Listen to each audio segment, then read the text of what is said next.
बेआईन भावे बाली चोरा चालाण करिबा पड़िला महंगा।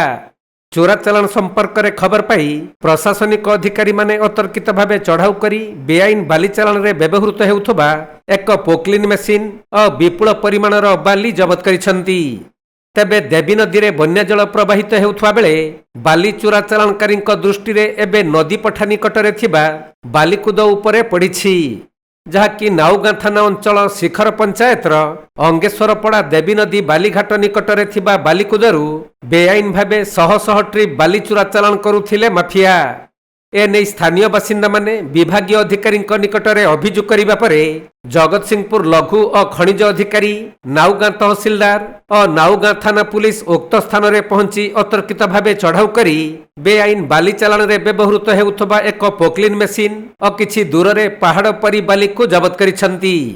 आउ ए नहीं नाउगां थाना रे खनि अधिकारी पक्षरु एक अभियोग करा जाइथिबा बेले पुलिस मामला रुजु करी एहार तदंत आरंभ करिसंती।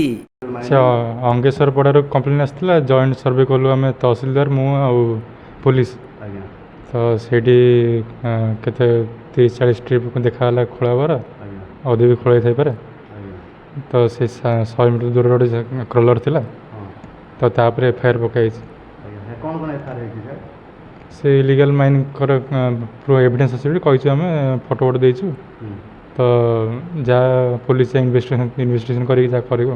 प्राइमरी इनक्वारी सर कोन जना पला अपन गले देखिले कोन को जना पला जेतु से घाट तो बंद अच्छी से तांकर इलीगली उठोचनी से बंद भांगुची से इकोलॉजी पे खराब आज्ञा तो से जो एक्शन नियाला आम तो गाड़ी धरचु जहाँ अच्छी मेसीन जहाँ साइड अच्छी एफआईआर पकाउछु।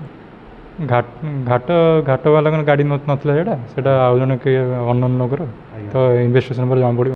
जगतसिंहपुर जिल्लारू वैष्णव राउळଙ୍କ रिपोर्ट कोणार्क लाइव।